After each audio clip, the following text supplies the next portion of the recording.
Hey guys, I'm back with another review. Today I am reviewing Khiara's portfolio. I'm going to be diving into this specific case study about the subscription model.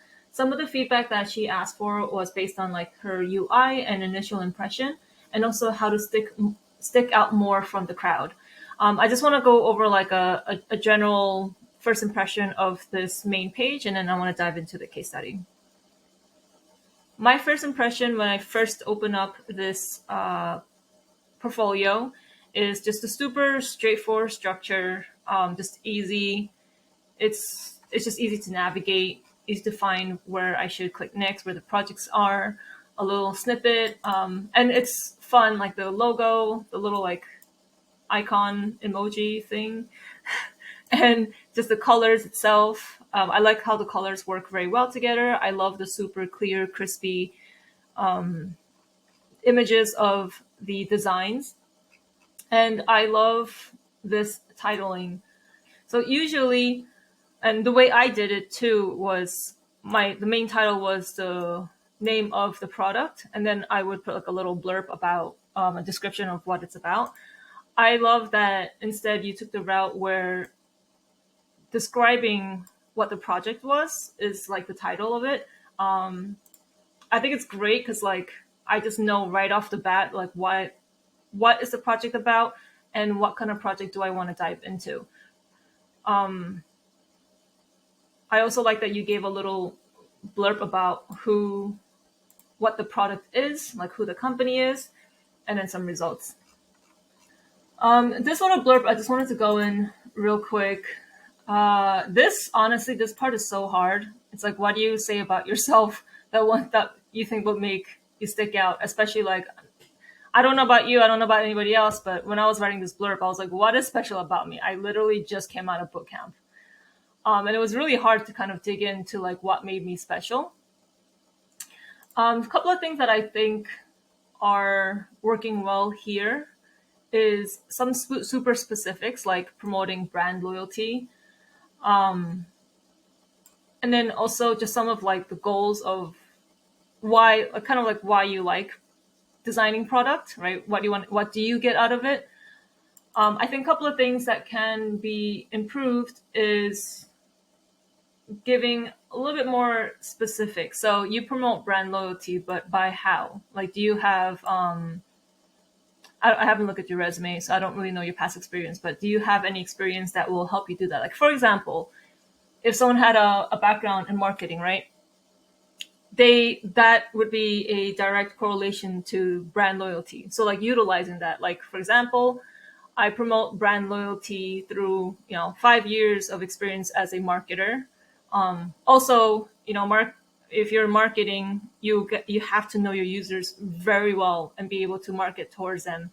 So that's another thing you can highlight. So highlighting more specific things and like skills that you can bring to the table would be a lot more successful in a blurb like this, because things like making products more usable and good experience, like all of that is great, but it's very generic, and everyone including me, including my portfolio, says that, right? Seamless experience, intuitive design, or whatever any other buzzword is, like all of that kind of means nothing, right? It's like it's very generic, everyone says it at this point, like what does that even mean? So very specific examples of why they should look into you, what you can bring to the table would go a long way. Something that I would consider removing is 1.5 years of experience.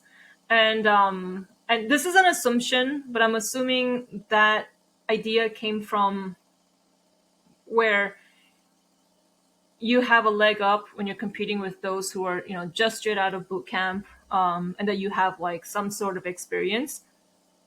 The reason why I would personally remove it is unless it's a very lengthy period, like 5 years, 7 years, 10 plus years or whatever, it doesn't bring anything into the table. Like, what does that even mean? 1.5 years of experience.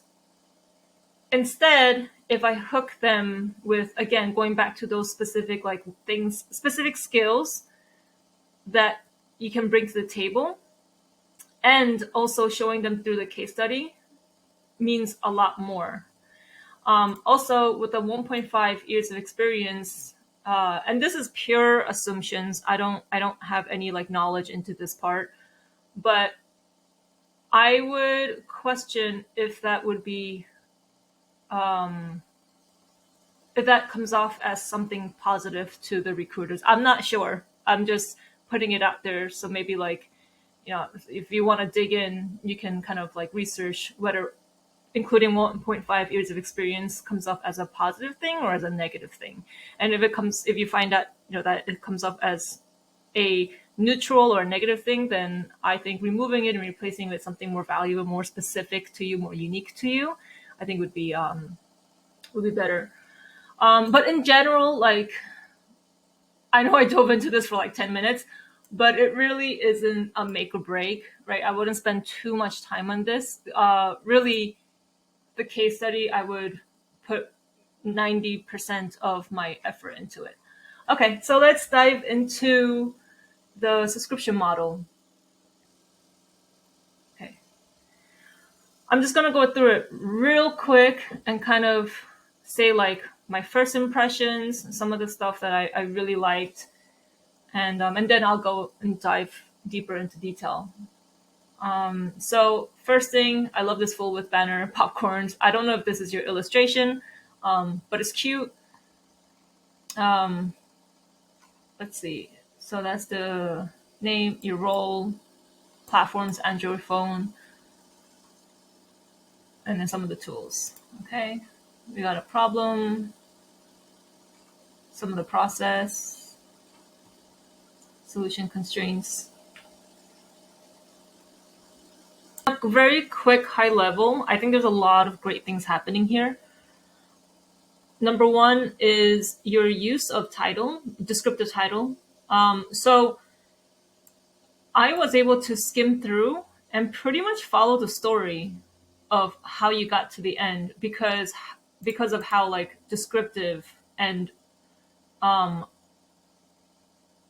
just descriptive, but the way you worded it and your choice of words and what to highlight made it very easy to follow the story. Let's use this title as an example, using personas to determine what users need from an app.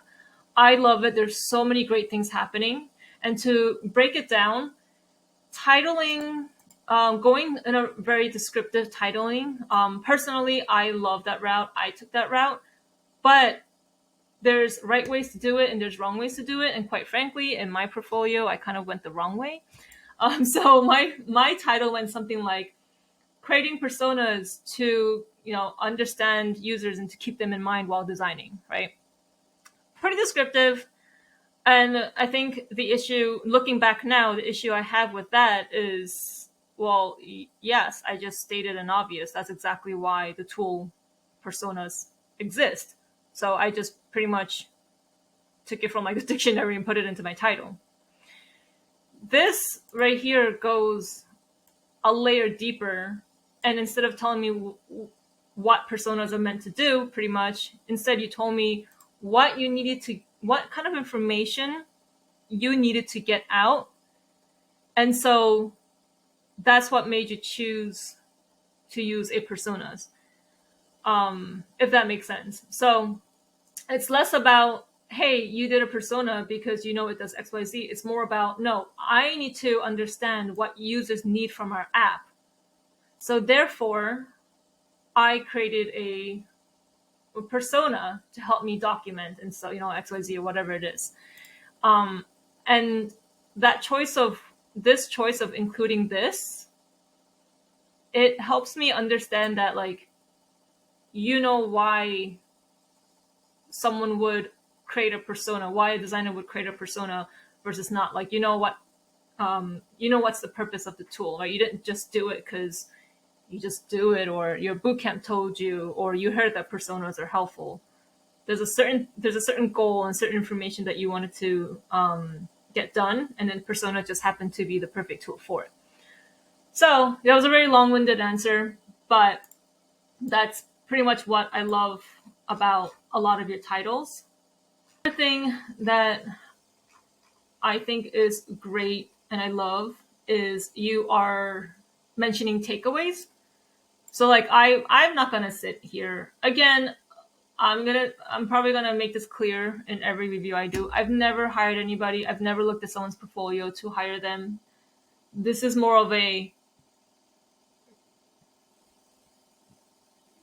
so yeah. So with a little bit of disclaimer there, um, if I were to sit down today and look at people's portfolio to review, especially as a recruiter who has hundreds, I'm not going to sit here and try to decipher this affinity map to see like, what did you take away from it? So highlighting that and highlighting the things that I should know about the product story is super important. And that's what you did here. And that's what I like about it. Right. And this is just like visuals to help me like see how you work through the affinity map. And so it pretty much supports what you write here. So you had a takeaway there, like journey map. You wrote takeaway. I know you wrote some takeaway in the research, and I think that works very, very well. The main thing I wanted to dive into is figuring out how to simplify everything. So simplifying, copy. There's a lot of copy. So how do we shorten it? How do we simplify it? How do we make it more scannable? How do we make it less? I don't want to use the word overwhelming, but less like intimidating, I guess. And then also, how do we simplify some of like the visuals that you share? So some of like these things. Okay, so let's start with the copy first. So even though it was very easily scannable because of your very descriptive title, I think in general it is very text heavy, and in order for me to really like dive into the product itself, past the surface level, it's a little bit intimidating because there's just a lot of copy and a lot of reading. And if I had like 50, hundreds of portfolios to read, I probably would be so tired that I can't even comprehend most of the reading that I have to do. So let's I want to dive into a couple of like sections, and let's figure out like how to possibly reduce it. Okay, so let's start here, the problem actually. So I like every other section because it is very scannable, very descriptive. I think that's something that you could bring into here because I don't really know what the problem is until I read all of this paragraph. Versus like here, where's that example I did?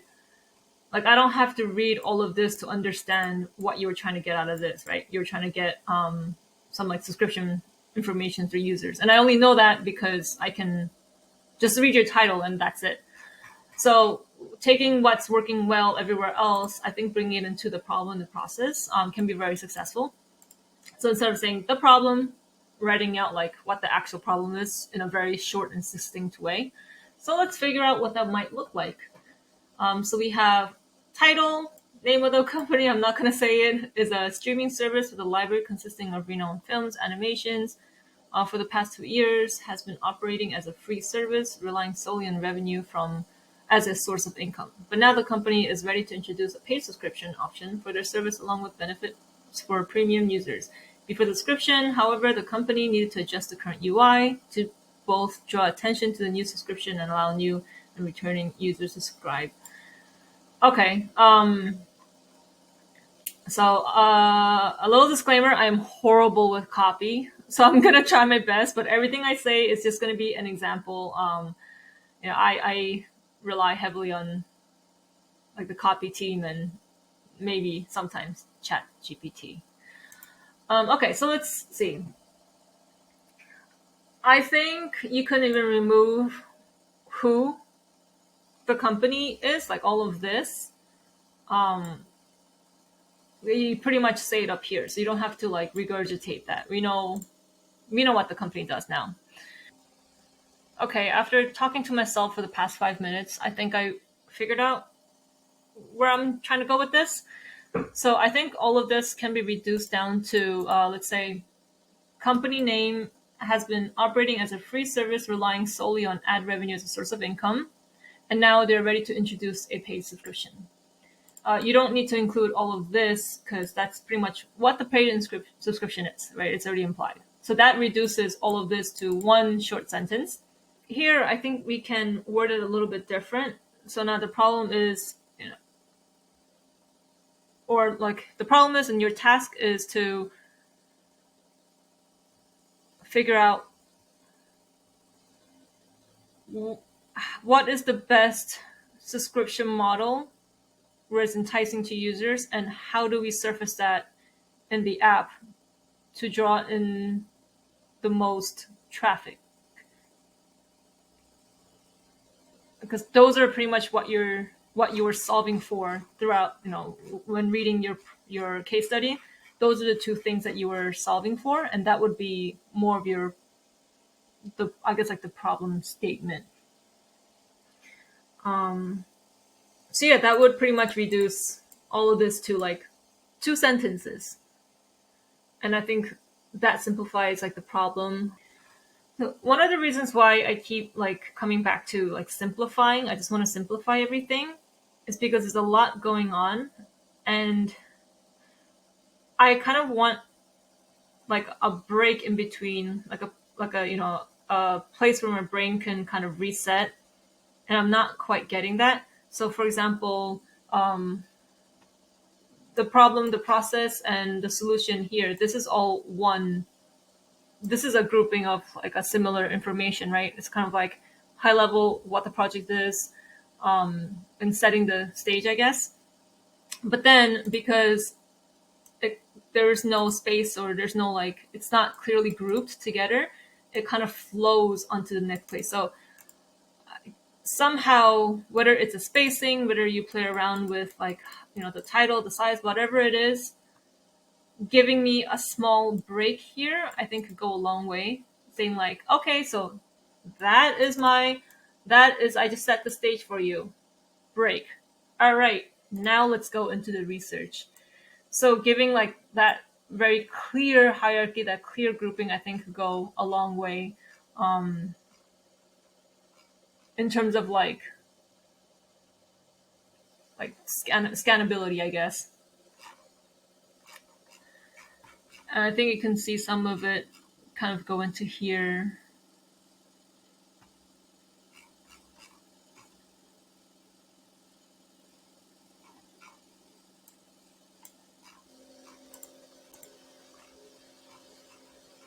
Okay, and another thing that I wanted to simplify is the structure of every section. Even though it was very easy following the high level storytelling, once I started diving into each section, I was a little bit overwhelmed by the amount of information and the way they're kind of scattered and laid across. So I'm curious if this will help what I'm feeling and help improve the structure a little bit. So it kind of goes hand in hand with my previous points about grouping and giving my eyes some like my eyes and my brain some breathing room. So right here we have your secondary header, or I don't know the right word for it, right title for it, but subheader, secondary header, whatever it is. It's very loud, it's very pink.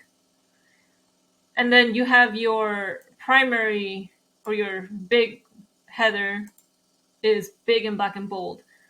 Now between these two, this stands out more simply because the color.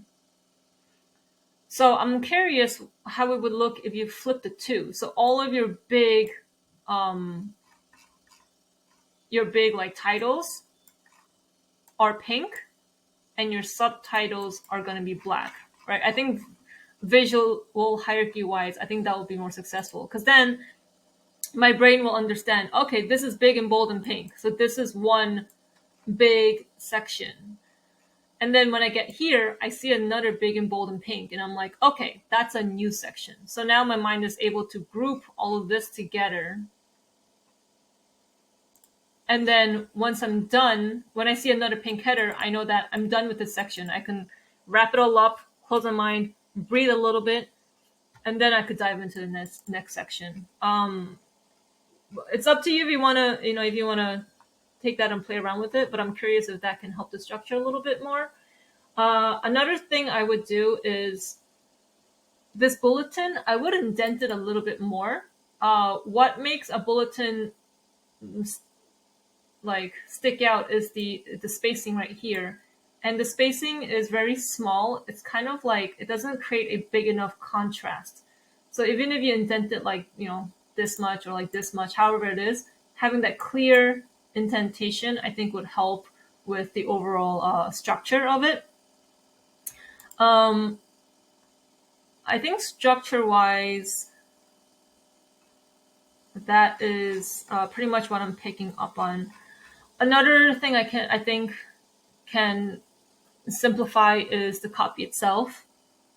It is a lot of words, and I think there are a lot of areas where you can reduce it. For example, these bulletin points right here.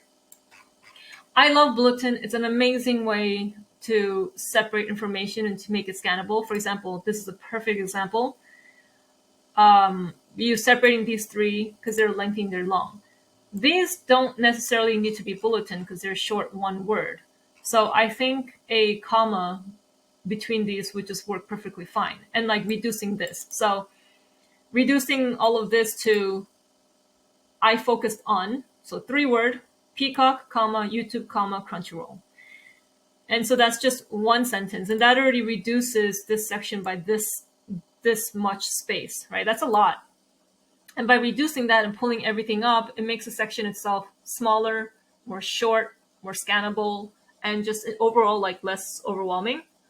And if I think the reason why these work with just comma is that 1, they're one word. 2, these are really big brands. The way the brain works is you don't have to necessarily read YouTube. Your brain would automatically, you just see Y and you see T and you see U. Your brain will automatically pick up as YouTube. So just listing it out is going to be more than enough. Let's see if we can even reduce like some of these. Let's see. I did the most in-depth comparison of these streaming apps. I wanted to focus on how these apps are integrated in subscription with their free model. I made notes of what things happen doing well and the things that were not working so well, subscription flows, UIs, and the overall app. I made a list of action items which I wanted to incorporate into our app for subscription flow. Okay. I do like the description. I don't necessarily think we need it. And let me explain that. So you don't necessarily need to write in-depth comparison because it kind of shows through here, right? So even just writing, take out filler words like I wanted, I chose, like take all of that out. So I focused on, and maybe this is where the bulletin point comes in, how these apps were integrated in a subscription with their free model, right? Another bulletin is understanding analyzing their subscription flows, bulletin, or maybe 2 bulletins. Analyzing their subscription flows, UI, and the overall app. And then maybe there's a sentence where you can write,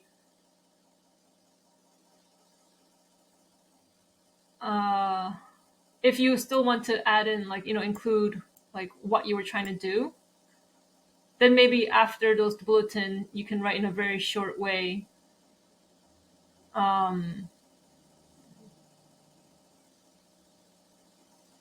Like I made a note of things that worked and did not work, and then made a list of, and then noted which I wanted to incorporate into our, which I wanted to, which I wanted to incorporate into our application flow. So like that's one short sentence. Either that way, it would just be one little like blurb, two bulletin, and then that sentence of what you did and what you're going to do with it. And then maybe this is part of like, it goes with the whole thing. So I took a look at 3 competitors. You could put a dash, you could put a comma, whatever. Peacock, YouTube, Crunchyroll. I focused on dot dot whatever that name is, bulletin, how these apps are integrated in a subscription, blah blah, bulletin, analyzing their subscription flows, blah blah, and then a little blurb of this. I think that's going to be way shorter.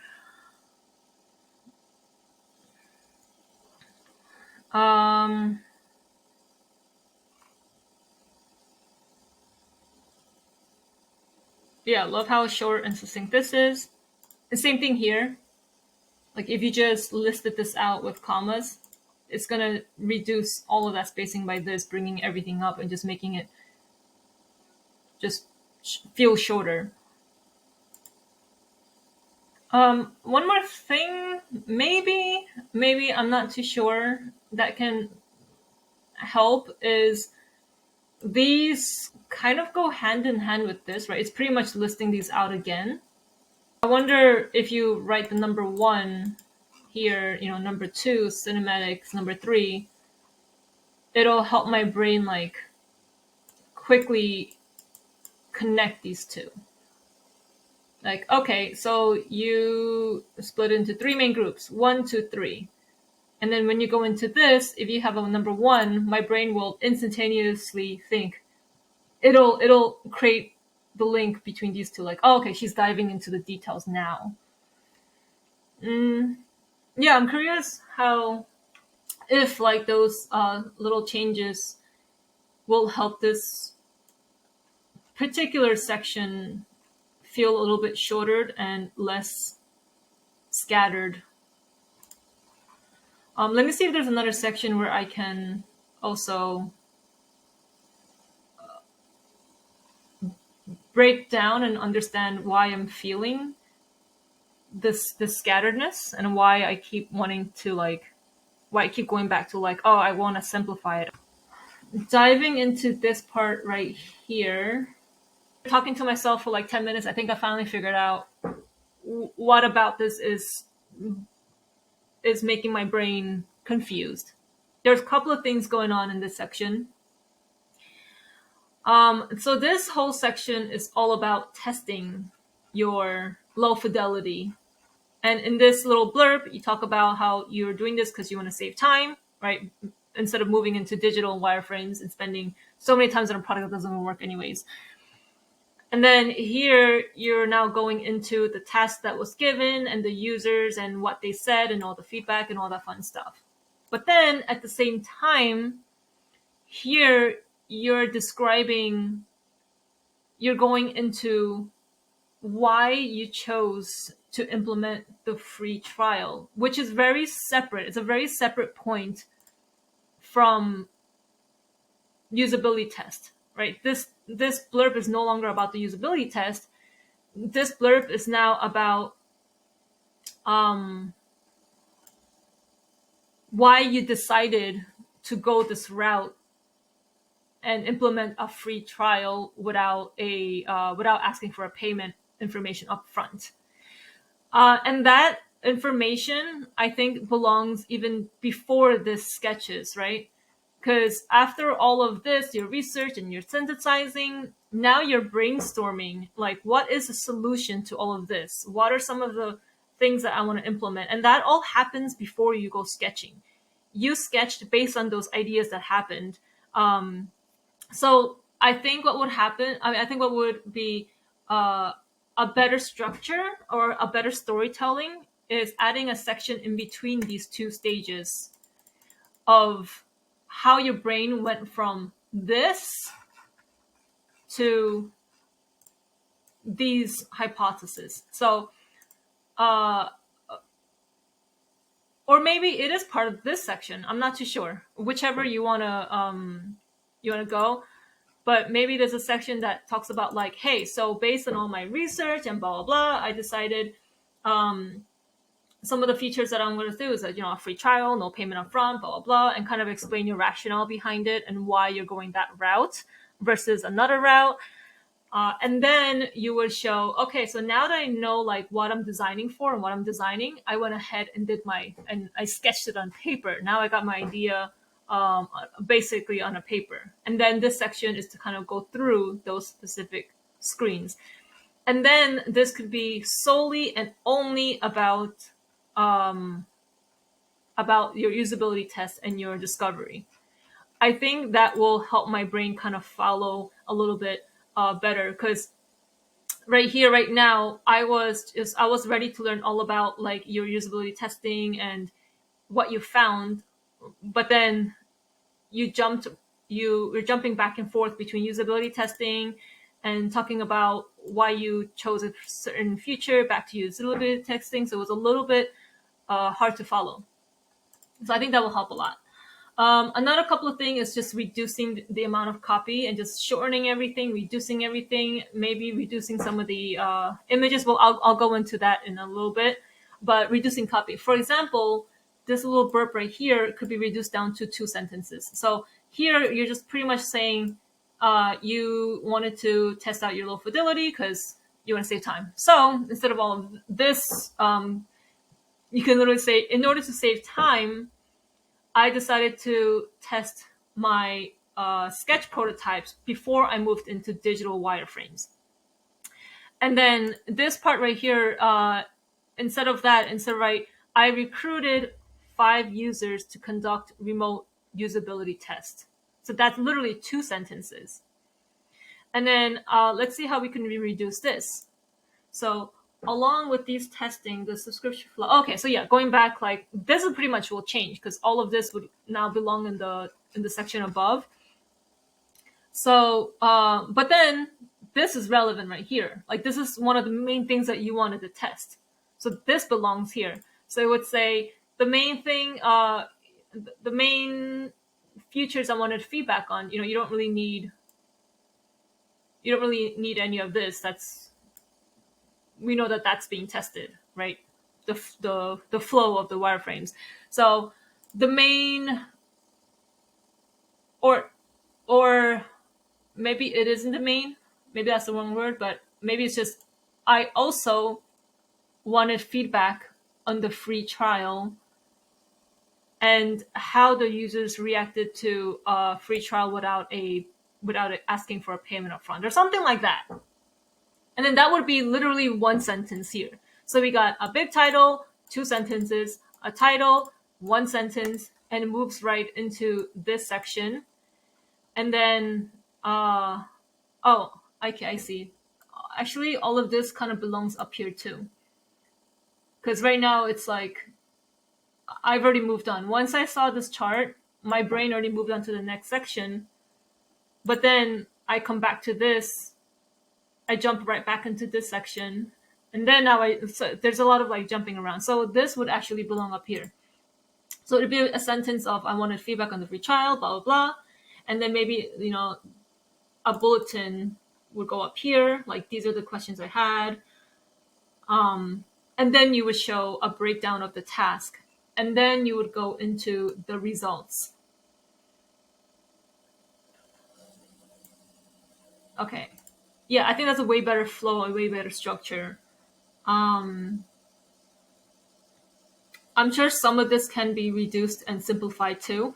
Like a quote, you don't have to simplify. That's literally what they said. So that's something that can be, fairly lengthy as long as it provides value. Let's see. I love this, like seeing 5 users completed all the tasks. Very easy to scan. I don't even have to read all of this in order to know, like, some of it was successful.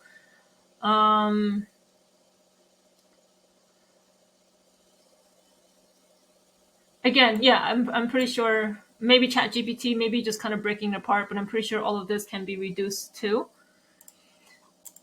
And then the last thing I would say is you could even reduce like the image itself. The image takes up a lot of space, but it's not it does bring value, but not enough to take up that much space. So like, I mean, these copies are really big. So if you make it smaller, it still would be legible. But now, because it's smaller, it just takes up less space, bringing everything else up, making things more friendly, I guess. So like this could be a little bit smaller. This girl could be smaller so that if it's, the height of this, so that all of this isn't wasted space. But yeah, I think I'm curious to see how that structure would look like, to see if that's a little bit makes it a little bit easier to follow. Um, but yeah, I think like a lot of the things that I mentioned can be applied, like reducing copy, simplifying it. And then the last thing that I wanted to go into was kind of like with the visuals, simplifying the visuals, making it smaller. I think can go a long way. Things like this, it helps to make it big, because then you can see the details. So it brings a lot of value, and it's worth it taking up a lot of space. Now, whether or not you want to make this smaller, I'm not too sure. As maybe as a recruiter, they probably won't dig into this. I mean, that's a lot of information that they don't need to know. They just need to know, oh, look, okay, cool. You can make a user flow. Beautiful. So maybe it's worth like making the small, like if you kind of go back and edit it and maybe like uh, putting the legend to the left right here. So saving yourself this much space. And then in general, just reducing it a little bit. But maybe you can make it clickable. So if like, let's say the hiring manager is looking at it, it means a lot to them. Maybe they could click into it to see big detail. I think that can help. This right here, I think can be simplified even more. Like if smaller, simplify it. The copy can be smaller. Um,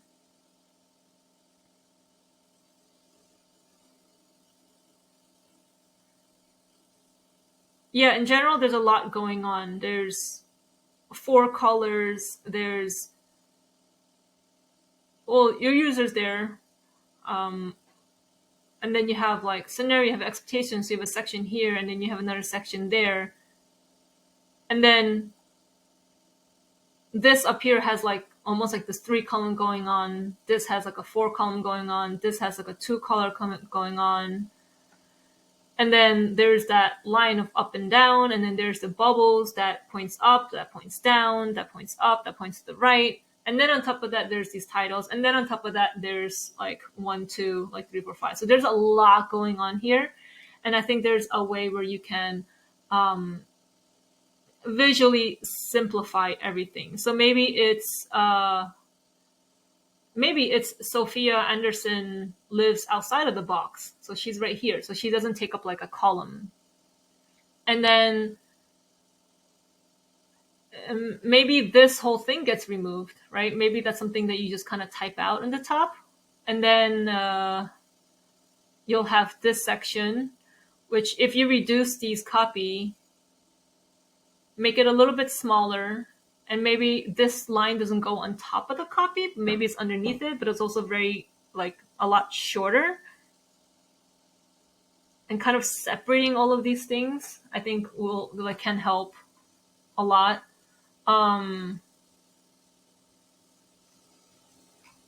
Also, like figuring out like what is the main thing you're trying to show here, right? Are you trying to like what is the one thing that you want people to get out of this? Is it like what they're feeling? If that's the case, then that should be the main thing, and everything else becomes secondary. Right now, everything is primary, like primary information, because everything is big and everything is bold.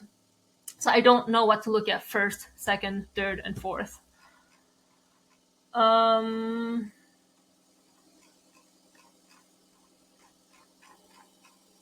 Let's see. I mean, this is fun. It's a little bit hard to understand what's going on, because everything is just like there's a lot between. I don't know what you call this, but that image is the background. It's not just the box, but it has this thing in the top. So there's a lot of like these like angle things going on, and then there's like these little light like vertical lines. I'm not sure what they are. And then there's these super bold white horizontal lines that appears kind of sometimes, kind of not. Like generative user research personas, all of those are separate things. So like here they're being separated, but all of a sudden there's no line here. And I guess that's because like whatever this is called, like that's how the lines appear.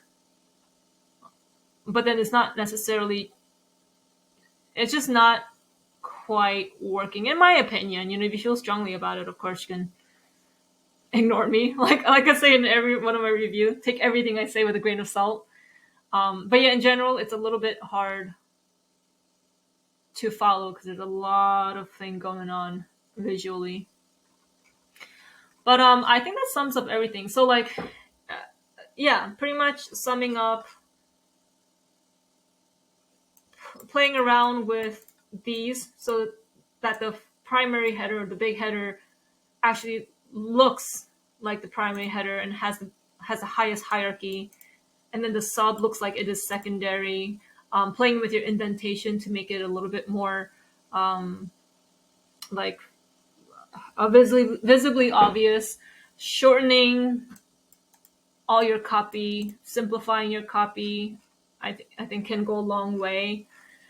Simplifying some of your visuals, like even here, maybe you can shorten all of the words, and then reducing the size of the personas, because all of these texts are very big and they don't necessarily have to be. It still could be legible. It'll take up less room. And then in general, the structure of the storytelling, making it more clear and more easy to follow. I think all of that can go a long way. But like in general, I like the story. I think it's a great storytelling. I can follow like how you got to the end, what you did, why you did certain things. So yeah, I hope these some of these like feedback helps. And then if you do, take some of them and apply it, I'd be really interested to see how it looks. I'm curious. Now, going back to how can you stand out from the crowd, it's a very difficult question to answer because it really depends on like the individual. But some of the things that I think helped me out and helped me land my first role. Number one is digging deep. It's not enough to just know the surface level. So, like, if you take a look at um, bootcamp graduates' portfolio, a lot of them looks exactly the same because when we went through the boot camp, whatever we learned, that's literally the surface level. That's like the minimum amount of information we need to learn in order to even like understand what UX is, right? And we need to dig deeper. We need to do the work to understand deeper than that, of like the whys behind things. How do we do things? The understanding like the complexity, that understanding there is a complexity behind things, understanding when to use it, when not to use it, all that fun stuff. So like asking around, talking to other mentors, talking to other experienced designers, all of that will help you dig, meaning, aka dig deep and dig past the surface level. And once you start doing that, you'll start understanding, making connections that you haven't made before, understanding really like the core. And you get to this point where you have such clarity on it. And that clarity shows through, it comes through in your portfolio, in your case study, in your interview, and everything you say, right? And a lot of that, a lot of like the digging deep and trying to understand the core things are missing. And I feel like it really can be like a make or break. Another thing that goes like hand in hand with digging deep is that it's not only just like digging deep in the UX, it's also digging deep in yourself. Like understanding who you are as a designer. Why do you do certain things? Why did you do that? Why did you, pick out this information? Like going back to your project, your capstone project, or whatever is your main thing, and just tearing it apart and picking it apart and trying to understand why you did certain things, besides the fact that your bootcamp told you to. So, for example, like during, I don't know, your persona, like, or your research, why did you decide to research those specific things, and really understanding that, what are the main things you got out of it, what are the information that you picked out, why did you pick out that information versus another one, what made you say like, oh, that information is really not that important but this is super major. Why What were some of the things that like changed the product, um, or even brainstorm, why did you brainstorm that particular solution, why not this solution, why did you go that route, why not this route, what about this that you love, and what about this that you feel strongly on. And really like tearing it apart and understanding yourself, you again going back to that clarity, you had start to understand yourself very well, and you have this clarity of who you are as a designer, and again that will show through the portfolio. And the whole thing about digging deep is, if you don't understand something on a deeper level, it's very hard to explain what it is. It's very hard to put it into words. So that's like my main number one. Just do the work and dig deeper and just pick things apart and understand the why behind things. Second thing is understanding. It really goes back to like understanding a user, which is the recruiter. Uh, really like figuring out what they're looking for. What are the information that's important to them? What's not important to them? What is why those informations are important, what are they really truly looking from a candidate. And the only way to really get that is through going through interviews or like reaching out and talking to recruiters and asking about them, right? It's less about like, hey, I apply, can we talk. It's more about like, hey, can I pick your brains, like I just want to learn what is important to you. And understanding that will really help you cater your case study to them. Another thing that can help you stand out from the crowd is creating your story. So utilizing past experience, past accomplishment, past failures, whatever it is, and understanding what your strengths are, highlighting those strengths is going to play a really big part, especially when it comes to your resume, your interviewing skills, your presentation, all that fun stuff. And it's a really hard thing to do. For me, I found it very difficult because in the beginning, I was a bootcamp graduate. Like, what strength can I possibly have, right? And that's where I started leaning into my previous experiences. Like, I did fashion for 8 years. There's got to be something from there that I can bring into the table, right? I did door-to-door sales for a little bit. There's got to be something there where I can bring to the table. And XYZ, and kind of finding all of that and creating a story of like who you are can help a lot. So those are three really, like, I guess you can say kind of a basic thing, but it really is like what those things are, like what is your strength, all of that. No one else can find for you.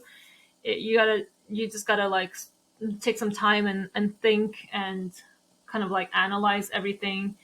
Um, but yeah, if I think of anything else, I'll definitely share it probably through LinkedIn. So yeah, hopefully that helps. Thank you again for allowing me to review your portfolio. I hope all of this were super helpful, and good luck with everything. Thank you guys.